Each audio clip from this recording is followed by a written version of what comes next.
Lazy landlords, and you can see some pictures of some examples here. But to talk a little bit more about what this means, I'm going to bring up Mayor Keller to tell us a little bit more about why we're bringing out the list and why we're bringing out the list now. Thanks. So a couple of things on this. This is a program that we've been working on for some time, and we do know that, look, over the last, since COVID, we have really ramped up code enforcement.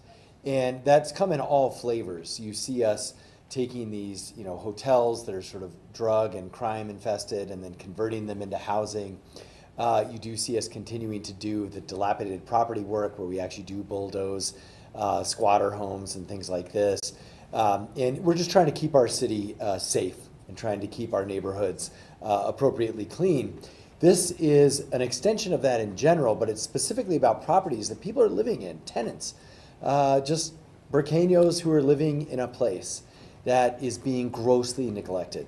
And what we're talking about here is essentially a set of properties and a set of out-of-state landlords. I want to emphasize these are all out-of-state LLCs that have innocuous names that are very difficult for us to actually find representation for. Because we know the local landlords, like at the end of the day, we kind of live together and we usually can work something out. These out-of-state folks are different. These are examples of they are really just taking advantage of the individuals living there. And they're not doing what they need to do both under our laws, but also literally just as landlords or as property owners or as really just anyone who is in partnership with someone who's living in your property. And so these examples are extreme because unfortunately they are all too common. And so we have examples of families. The biggest one is no cooling, and that's why we're doing this now, because temperatures are heating up, and we have some other enforcement tools that we're going to be using for everyone. But cooling now is part of code, so just in general, you got to do it, or there will be fines and you'll be held accountable. But in these situations, these are very extreme. Bug infestations, again, these are landlord responsibilities.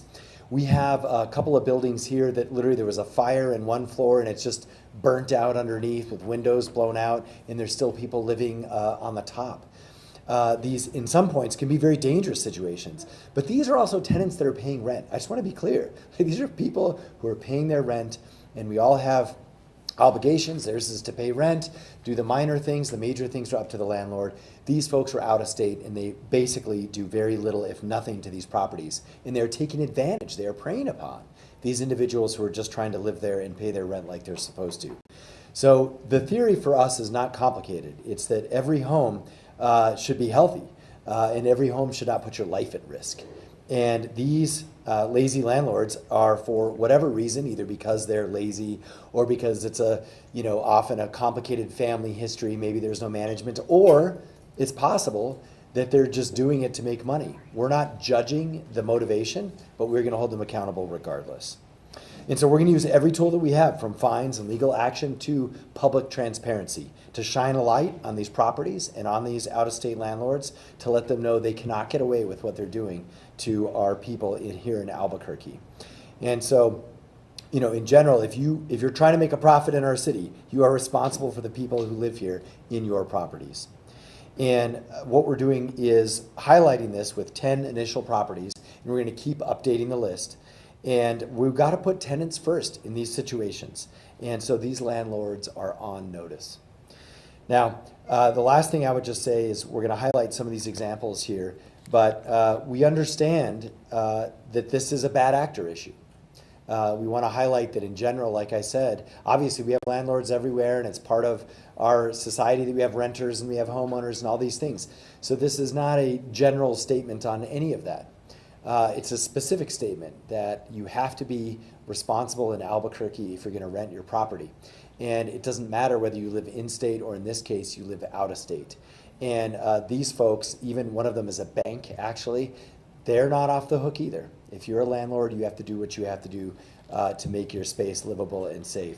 And we're going to hold you accountable and make sure that you do that. So with more on this, is John here? Did we get John? Oh, no? Okay, that's okay. So with more on this, our Director of Planning, which of course includes Code Enforcement, Alan Varela.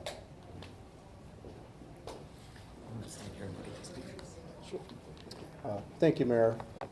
Thank you for coming today. We very much appreciate it. This is all about accountability and transparency. We have found that there are some chronic offender landlords out there who are out-of-state property owners.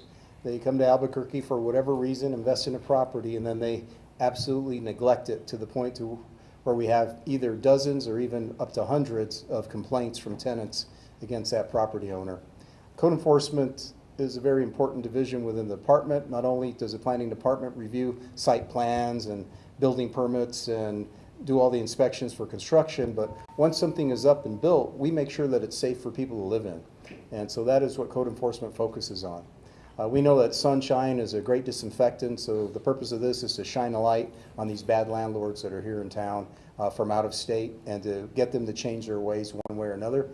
We can do that through strong enforcement methods that include, of course, trying to work with them, but if they simply refuse to respond, then they will be paying the cost of that, and it can get quite expensive. And we'll put liens on their property, and if we have to, we'll move forward with foreclosing on those properties in order to protect the people of Albuquerque. With more on this and more details is our Code Enforcement Division Manager, Jeremy Kaiser, who can walk through some of the specific examples and the complaints against the few that are on the worst of the worst list that we're going to talk about and highlight now. Thank you.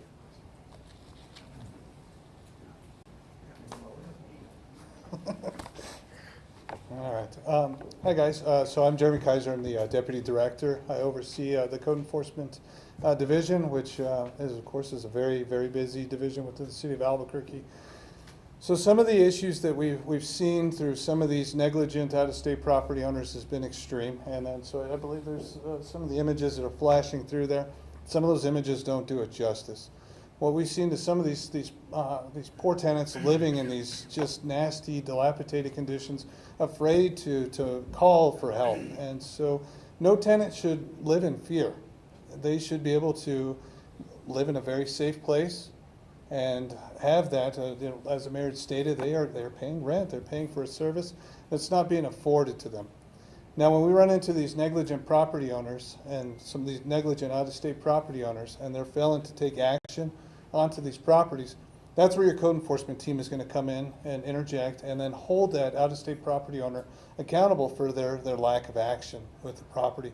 We will use an arsenal of tools within code enforcement to get that property owner properly motivated to take those corrective actions on the property. Some of those actions include, fines onto the property, which can be a substantial amount. They're running at $500 a day per violation. And so, as you can imagine, those will start accumulating quickly.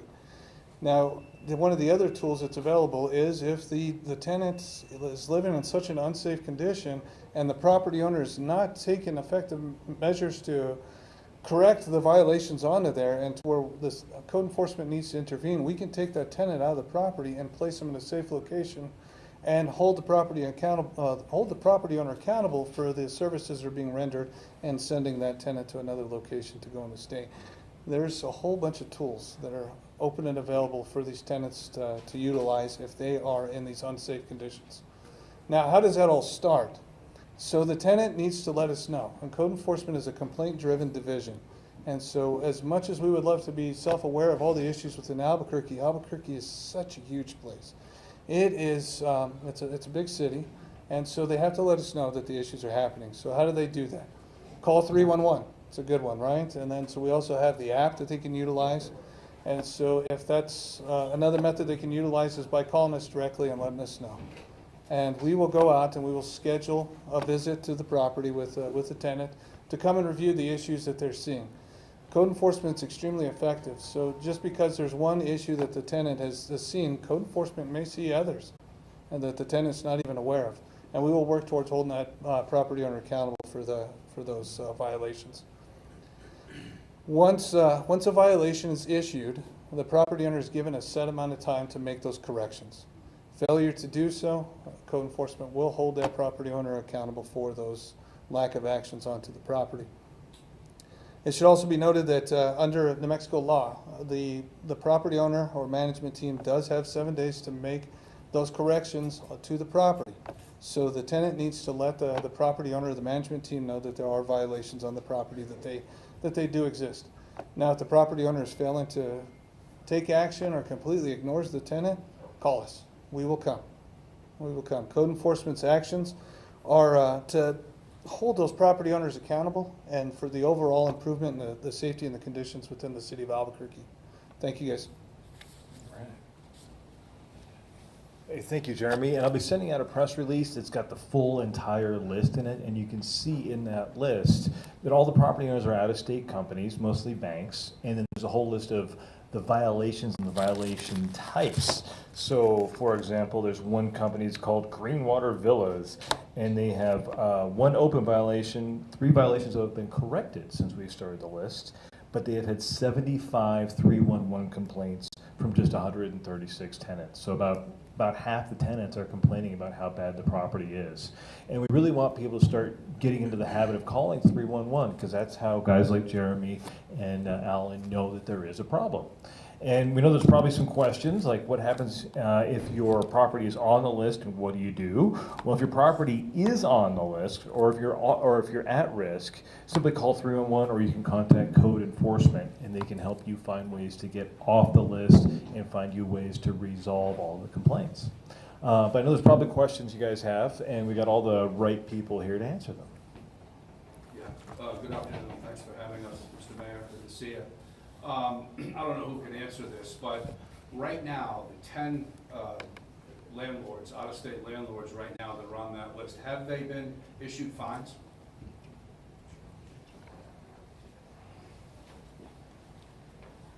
That one's an easy one to answer. So the answer is yes.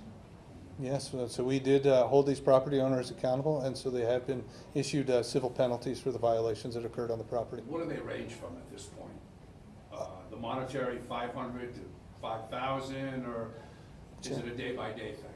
So it's a day by day. So each violation, so each and every one comes with a $500 a day. So if you have 4 violations on the property, it's $2,000 a day.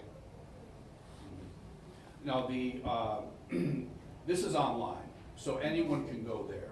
Yes. Correct. So this really, renters who are looking for properties in the city of Albuquerque can go to this site and maybe think twice about doing business with this particular property owner?